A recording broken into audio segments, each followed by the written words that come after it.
I always love this reading from Isaiah that reminds us about how good and faithful God is. Though young men faint and grow weary, and youths stagger and fall, they that hope in the Lord will renew their strength. They will soar as with eagle's wings. They will run and not grow weary, walk and not grow faint. What a beautiful message and a hope-filled message that is for us.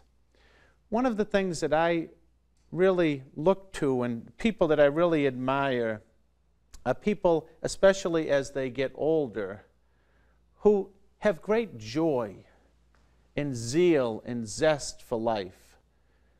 Life can hammer all of us with heavy blows, and when we encounter somebody who's living their faith and living their vocation with joy for several years, it gives us hope and joy and encouragement. I remember one such man that I lived with, Monsignor John Dillon Day.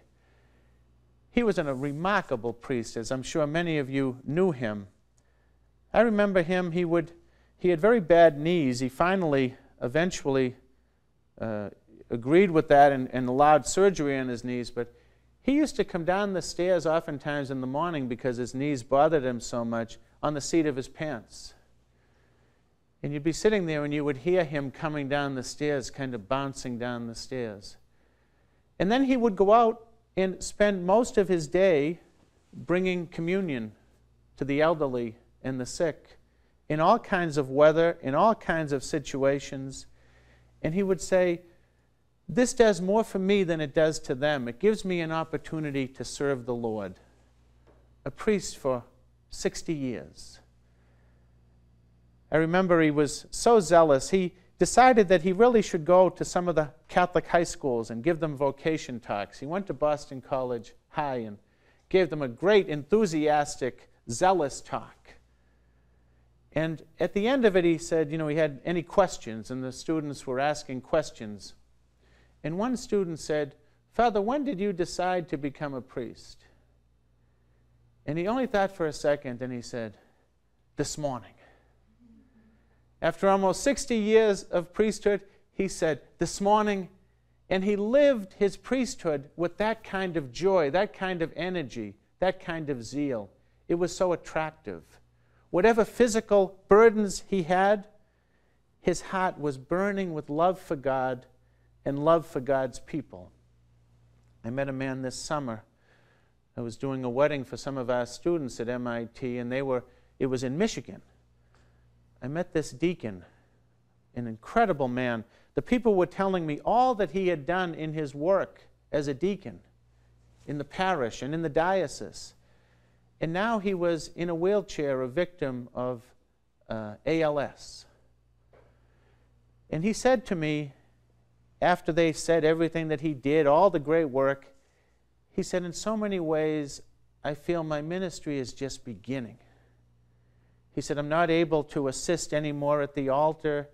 I'm not able to go out and do all kinds of activity."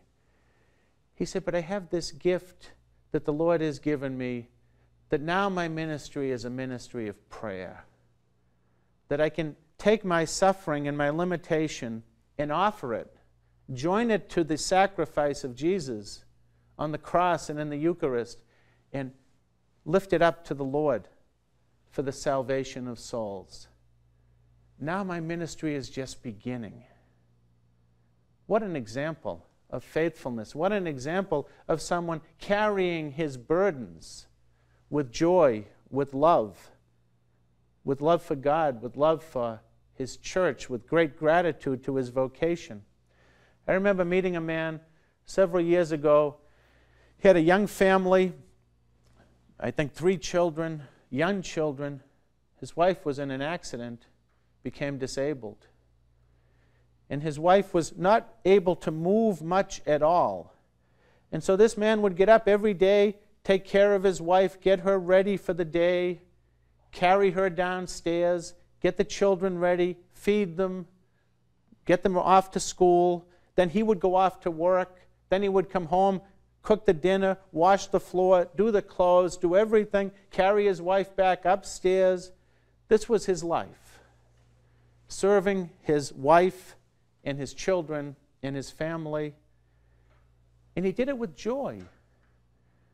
Such a man of deep faith. And people would say to him, how do you do it? How can you do it? And he would just smile and he would say, I love my wife. And I'm so grateful for the gift of her in my life and the gift of my family. He didn't see this as a burden. He saw it as a gift, as an opportunity to love and to serve. Life is not easy. You all know that. I know many of you are carrying very heavy burdens, either your own or attending to loved ones, family members, as they experience the cross of burdens.